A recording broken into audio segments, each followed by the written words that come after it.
Yeah, if you go into a Japanese supermarket and you just see what appear to be sticks for sale, that's burdock. What is good, everyone? Welcome to the channel. My name is Paul and I make videos about Japanese society, life and culture from the viewpoint of a long-term foreign resident.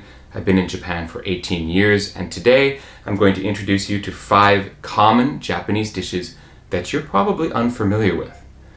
This is despite the fact these can be found in Japanese homes all across Japan, but you probably never had them because they're found in Japanese homes. They're not typically served in Japanese restaurants in Japan, nor in Japanese restaurants in your home country, most likely.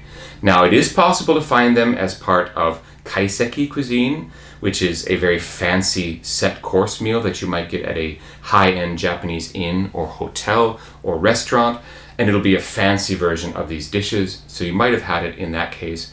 And some izakaya restaurants might have these available, or really hometown local restaurants might have them on the menu, but even if you go there as a tourist, if you didn't know to look for them, you probably didn't order these specific items.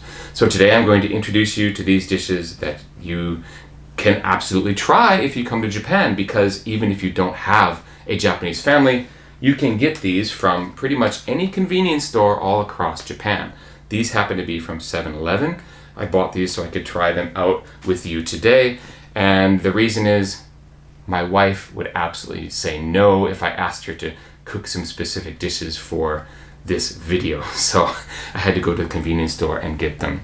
If you're interested in supporting the channel and helping me recoup the losses of spending money for these, please like, subscribe, share this video if you think other people you know might be interested in it. Okay, let's get into the first dish, and I'm going to go in order of my least favorite to favorite. The first I'm going to be doing is bamboo shoots, or as it's described on the package in English, stewed bamboo shoots with bonito flakes. So these bamboo dishes are typically going to be found in the spring because it's a spring bamboo shoot, and so I'm definitely eating this out of season at the moment.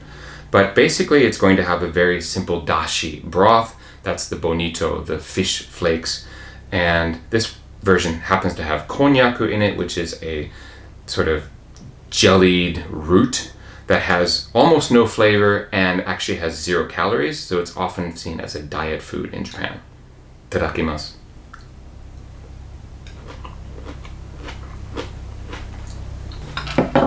Okay, it's a little bit salty from the dashi or the broth that is on the dish, but the bamboo itself has a bit of a sweetness to it, and the mouthfeel or the texture is really nice because the bamboo shoot is crunchy but softened a bit from the cooking process. Very delicious. I like this one a lot. So even though I ate it first, meaning it's my least favorite, I still like it. Okay, the second dish I'm going to eat is actually here in the middle. This is boiled kabocha, or boiled pumpkin, from Hokkaido. And it'll be boiled in different flavors depending on the recipe. It might be in a dashi similar to this, or it can be done with a variety of different combinations. Like you can get this same boiled kabocha in like mayonnaise as kind of a potato salad, but with pumpkin instead of potato. But this one I quite like. Kabocha is definitely different than American pumpkin if you're watching this from America. As you can see, the skin of the pumpkin is very green, and it's actually, it's cooked with that a bit of that skin or the rind on it.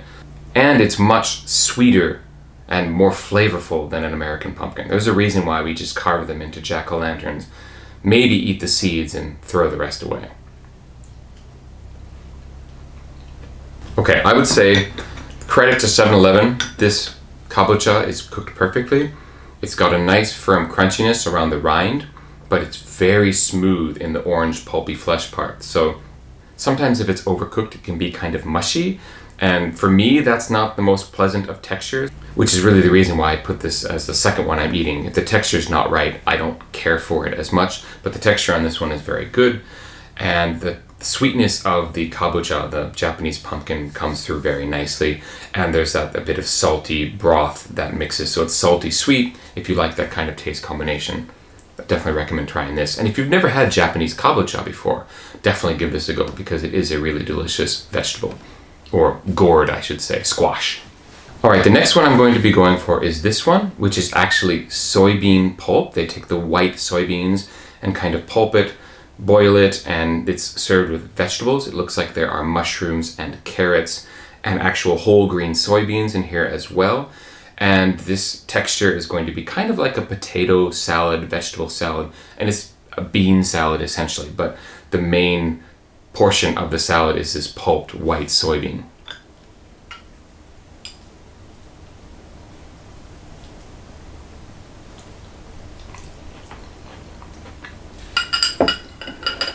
Okay, it's really hard for me to describe this flavor because you do get that kind of soybean flavor with the salt and seasoning and the other vegetables. The flavor of the carrot and the mushroom really come through with it.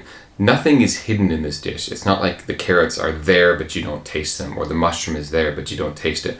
You get the full effect of all of the ingredients, which is something I really like.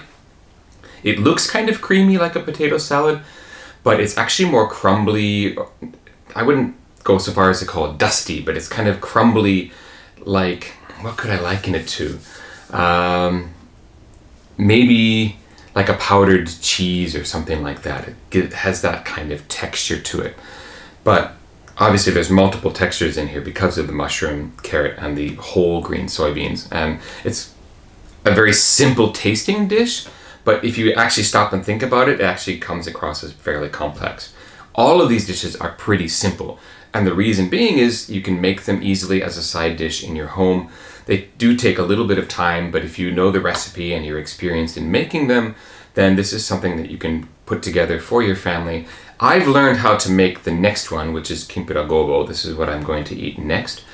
Again, I bought this from 7-Eleven just for time's sake, but I do know how to make this particular one. And, well, let's just dive into it. Kimpira gobo is basically a boiled dish with soy sauce, mirin, the typical ingredients in Japanese cooking. And the main two ingredients are carrot and gobo, hence kimpira gobo. Now, if you're not familiar with gobo, it translates to burdock in English. Still confused? I didn't know what burdock was either until I looked it up. Burdock is actually this. It is a root vegetable. Just looks kind of like a stick. It's actually longer than this. It's been chopped off on both ends in this instance, but they can be really, really quite long, and they're a little more pliable than a stick is because it's a root. But this is something, unlike a carrot that you can eat raw if you want, you definitely want to boil this because it's going to be very woody and hard to eat if you try to eat it raw. This is definitely something that you need to cook in order to enjoy. But yeah, if you go into a Japanese supermarket and you just see what appear to be sticks for sale, that's burdock or gobo. And as you might expect, it's a very simple tasting root vegetable. There's not a lot of flavor. In fact, carrots tend to have more flavor just because carrots have more sugars in them, so they can be sweeter. The burdock adds a really wonderful crunch and texture to a dish, and with the other seasonings, often red pepper, and that gives it a tiny bit of spice. And often you'll find either white or black sesame seeds added, so there's a little bit of a sesame flavor that's added. And this one clearly has white sesame seeds in it. Itadakimasu.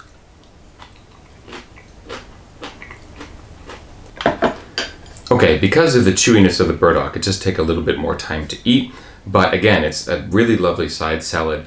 All of these items are incredibly low calorie. There's basically no mayonnaise, butter, any kind of fat really to any of these things because it's just really simple vegetables, beans, and bamboo shoots, that kind of thing.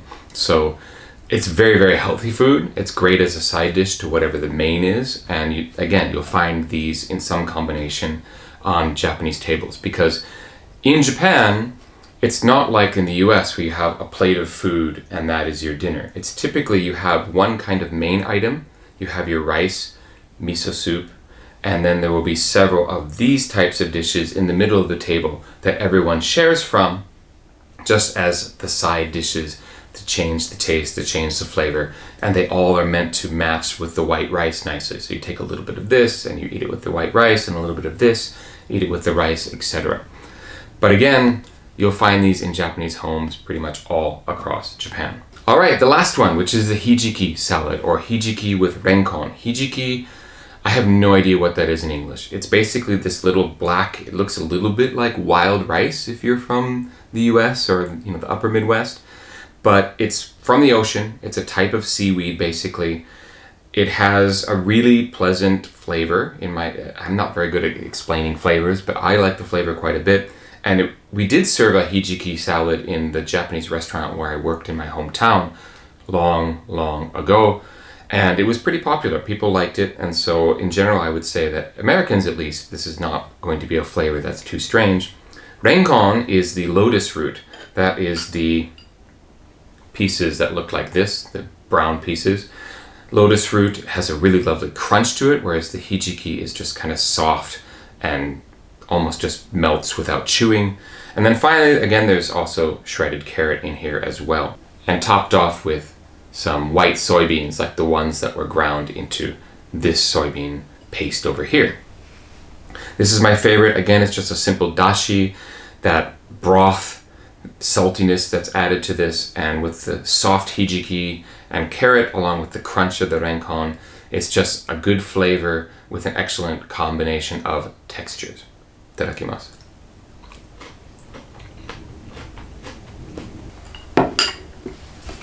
Gochitosama deshita. There you have it, 5 common dishes you'll find pretty much in any home in Japan. Let us know in the comments which one looks the best to you, which one is the one that you want to try when you come to Japan, or of course you can search for recipes online for any of these items and maybe even try to make it yourself.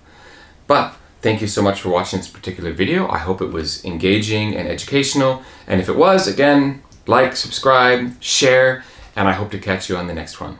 Peace.